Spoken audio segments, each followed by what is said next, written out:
Hello and welcome back to another episode of the Debatable Discussions podcast. Today we have an emergency episode after Donald Trump's survival of his assassination attempt. Yes, so it's always in the news, the US presidential election happening next November. However, more so after the recent assassination attempt upon Donald Trump, which has been front page news, and I'm sure about just about every country in the world. However, firstly, Dan, should we just quickly talk about the US election in general? What is happening? Who are the key players? Yes.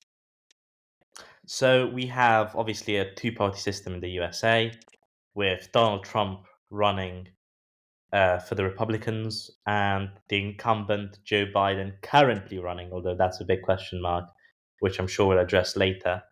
But then we also have an independent candidate in Bobby Kennedy, who is a very interesting individual, had a part of his brain eaten by a worm, who's currently sitting at 10% in the national polls.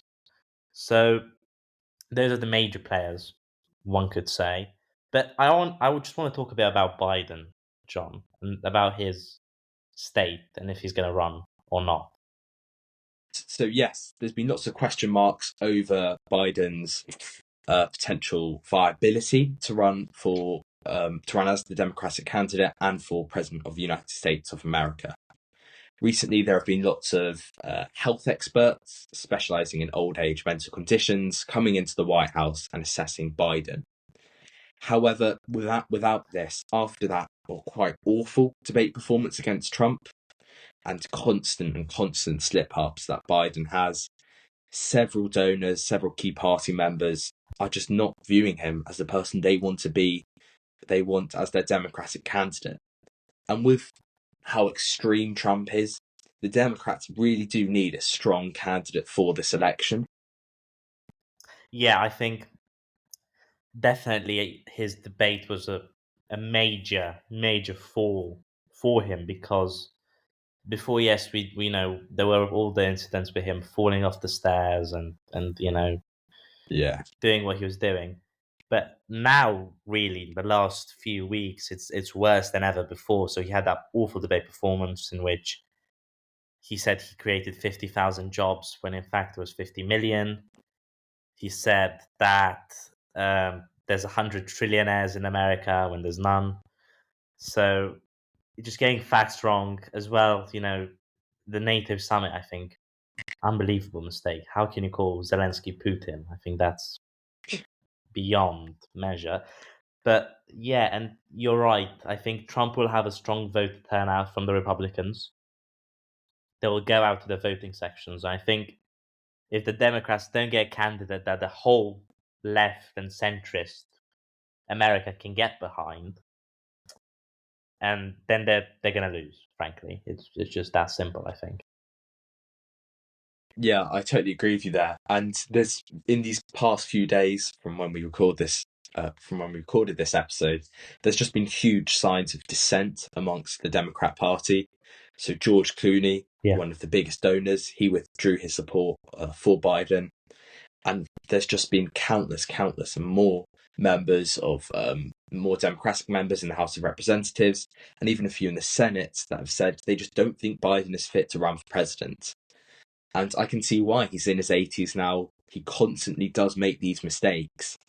And the Democrats need someone who's sharp, someone who's quite electric to battle against Trump. Because even though Trump is quite an old man, in fairness, he's quite charismatic and he's just so sharp in a way. And he's so quick in these debates. And someone like Biden, who's taking a while to sort of process things, constantly getting things wrong, it's just not a fair opponent against someone like Trump. Yes, I think also in the debate, it's very important to note that Trump was lying all the time, basically. But the problem with that was that Biden just couldn't get on it quick enough to say, "Well, look, Donald, that's not true. You're lying." And even if there were fact checkers, they had to fact check Biden as well. As I've said, he got a lot of figures wrong. It's not really his advantage. So I think the Democrats really need to move quickly. and replaced Biden. I mean, the NATO summit for me is the last final strain. Also calling Kamala Harris Vice President Trump. Um, I don't know how he is fit to run. So I think they need to get someone new. I think Gavin Newsom, I think, is one of the main.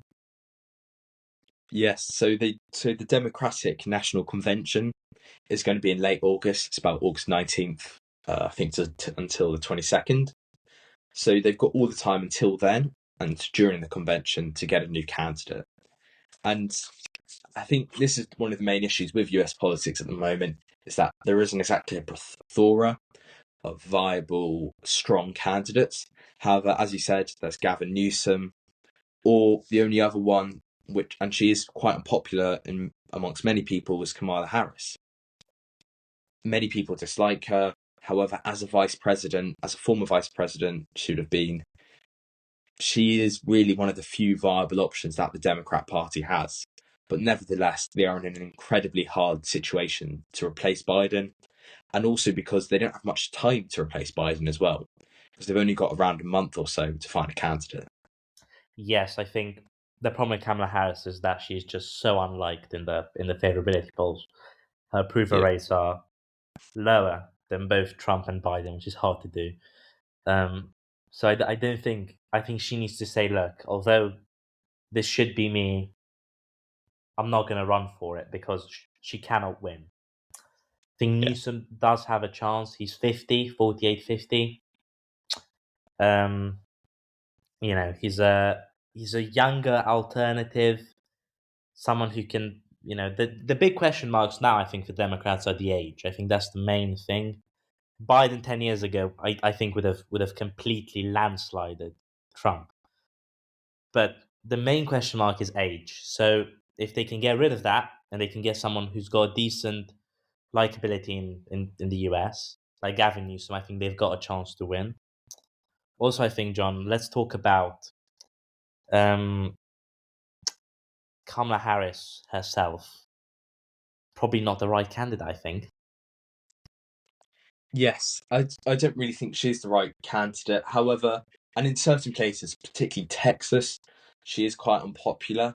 However, there are certain backgrounds of people, certain sections of society, where she is popular. People like the middle class woman in America, she's very popular amongst that demographic, and she's very popular amongst the demographic of people from minority backgrounds. Yeah.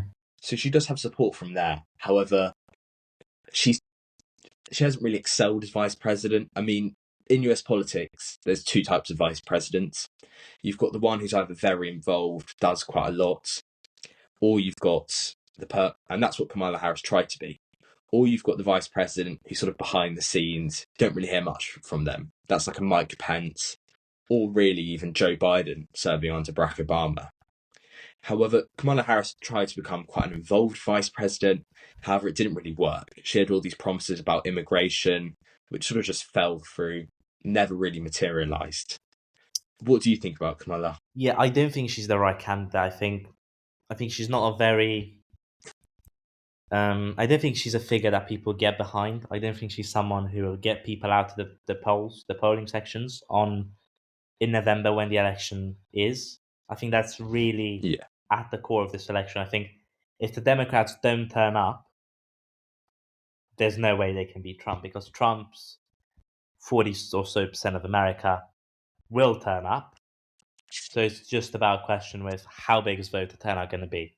I don't think Kamala Harris does have the charisma, frankly, for this. But yeah, also, I think this could have all been avoided if Biden yeah, just agreed not to run again. yeah. Yeah, I agree with you there. Moving on, perhaps on to Trump now a bit, and the US election in general, before we get onto the assassination attempt. So Biden is leading Trump is leading in practically all US election polls at the moment. Yeah. He is definitely by a decent amount above Biden in approval ratings, in popularity, in favorability to win. So he is really, and for a while he has been, in fairness, even despite these convictions, he has been the front runner in this presidential race. Also, the key thing for Trump is that he's winning. He's winning in the majority of the 6 main swing states in America. So these are places like Wisconsin, Arizona, Michigan, Pennsylvania, and these are the key sort of toss-up states in the election. And Trump's winning in these, which is a huge issue for Biden, because Biden effectively needs to win these in order to win the election. So this is sort of paving the way for Trump to get into the White House in 2024. And I mean, you can see it really clearly with the Labour Party.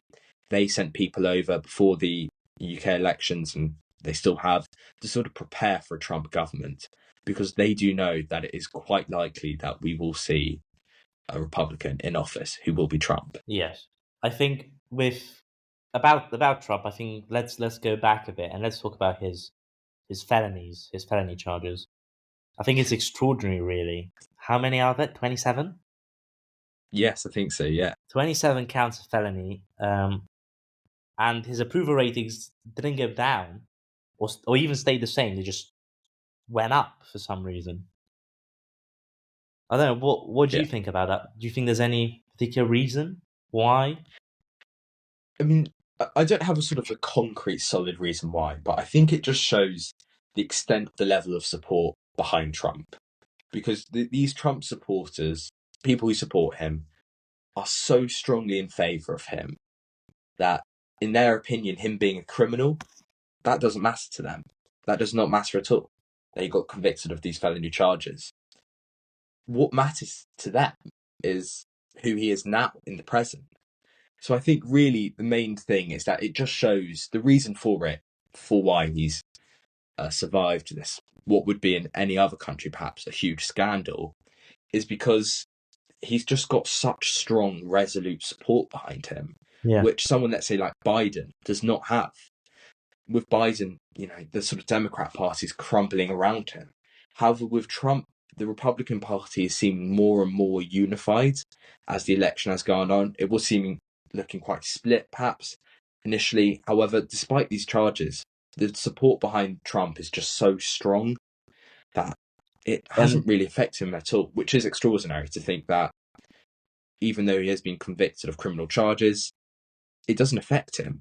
Yeah. What do you think about I it? think I think there's two things here. I think number one, I don't think Biden's receiving a lot of help from Hunter being convicted Oh, of yeah. of a felony as well. So I don't think that's very helpful. But also, I think with Trump and his approval ratings going up, it's a matter of, I think the American people look at that and say the system's against him. He's got a very good propaganda Yeah. machine. I think we can all agree on that. And he's Yeah. pushed this narrative that the system's going against him in such a way that after they try to cancel him, now they're trying to put him in jail, and it's the establishment, and he's going to go against it, and he's going to win, and all these things. That now, in our time, where we've got a lot of economic issues, a lot of conflict, a lot of war, they look at Trump and they say, you know what, this is a guy, this is a man who can take us through this, and it really begs the question of how can Biden combat this in the media? Because the big battle here is in the media. Trump's constantly winning. He's pushing this narrative. He's a hero coming to fight the establishment who's put, the American people in this position. When actually the economy in America is, although, not splendid, it's not quite as bad as it could be. Yes, I agree with you there. I mean, Trump is winning the battle in the media, plainly just because he's the far more charismatic, better speaker out of the two of them. Yeah. You see with these rallies, he incites, he energizes all his supporters, and this builds up his popularity. This is why people have such resolute support behind him, because he is in fact a very, very good speaker, whatever you believe about him. So he will always win this battle in the media because he does so much for publicity, like these rallies. He's got another one in Milwaukee soon, which he's likely to attend, even though he's just nearly been assassinated at one. Um, and I think this perhaps does fall down just to simply with this US election, it's a battle of two personalities almost. Yeah. You've got this one man who, whatever you believe about him, is far more energetic, far more charismatic. Uh, Even though he has said some quite crazy things in the past, he is energetic, charismatic, and a bit more.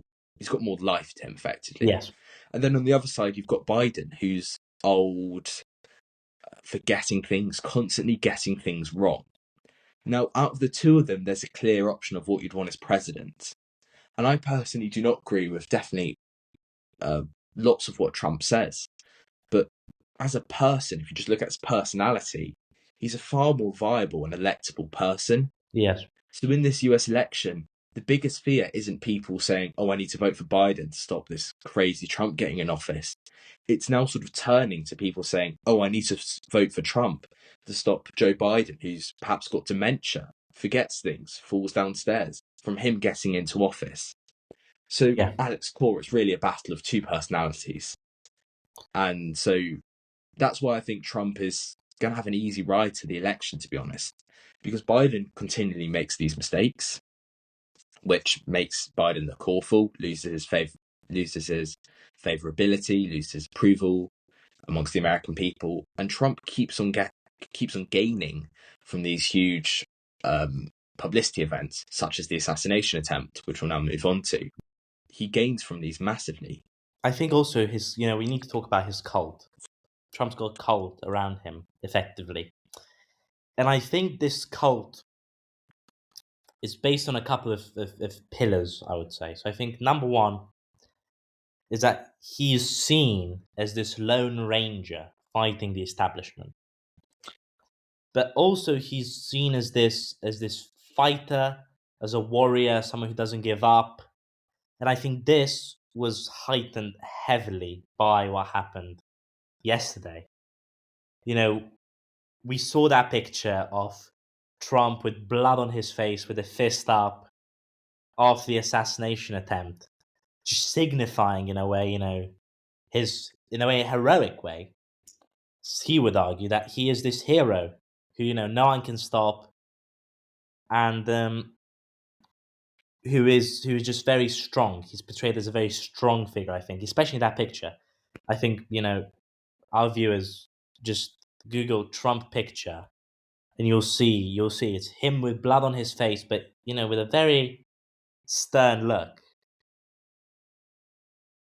Yes, that is anyone who works in probably media, publicity, that is their dream photo.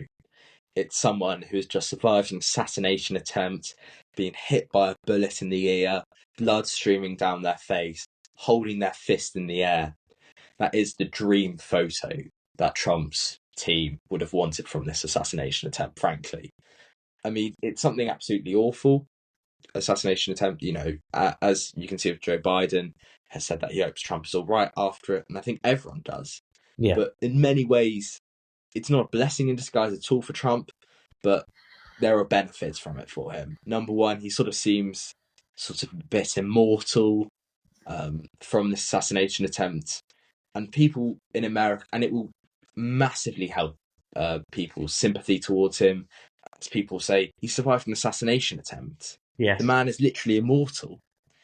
So this is in many ways a blessing for Trump, as much as it is a very scary shot at his life. And I think also it's very nicely for Trump. This plays in very nicely with this whole narrative of a weak, fragile Biden, right? The weak, fragile Biden who called Zelensky Putin, all that stuff. And then you got him, as this hero, can't be shot. And this is pure gold for his campaign, in my opinion. I think he's out of Yeah. hospital already, which is good news. Thankfully, no one died at the event apart from I think the shooter. So the shooter, let's talk a bit about him. Has been identified by the FBI as Thomas Matthew Crooks, 20 years old, from Pennsylvania. So he can't drink, but he's allowed to have a gun. Um, and he's a Republican. Oh Believe it or yeah. not, he's a registered Republican. That is just crazy.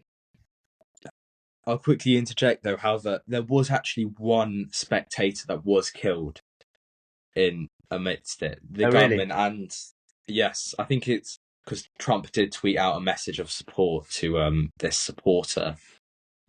That's yeah. I mean, that is incredibly disturbing. I think for everyone Yeah, involved, including Trump and including all the people at the rally.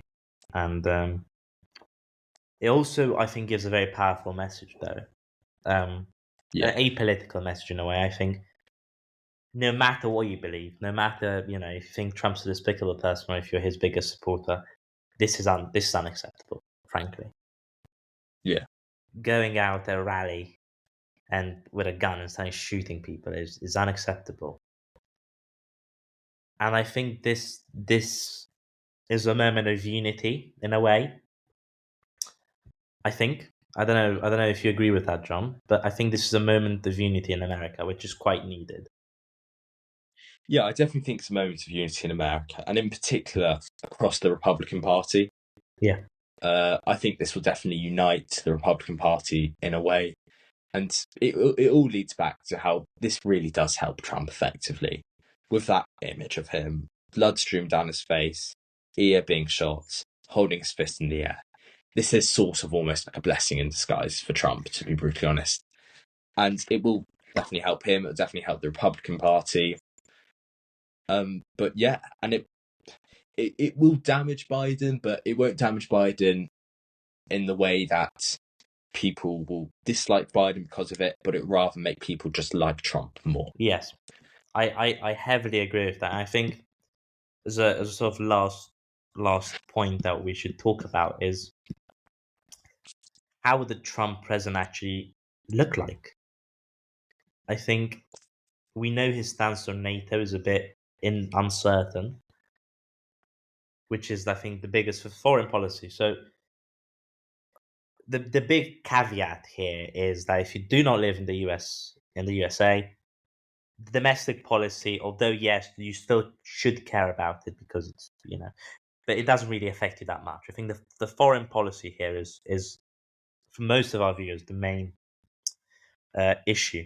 So Trump says he can wrap up Ukraine in an evening. I think that's interesting, and we know he's very pro-Israel, so he'll constantly fund Benjamin Netanyahu to continue his demolition of Hamas.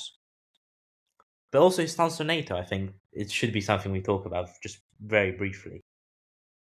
Yes, I mean, for basically any other country in NATO, there is quite a real possibility and a very worrying possibility that Trump will withdraw from NATO because Trump does really dislike these international alliances like NATO. But to be brutally honest, Trump does have reason for withdrawing from NATO.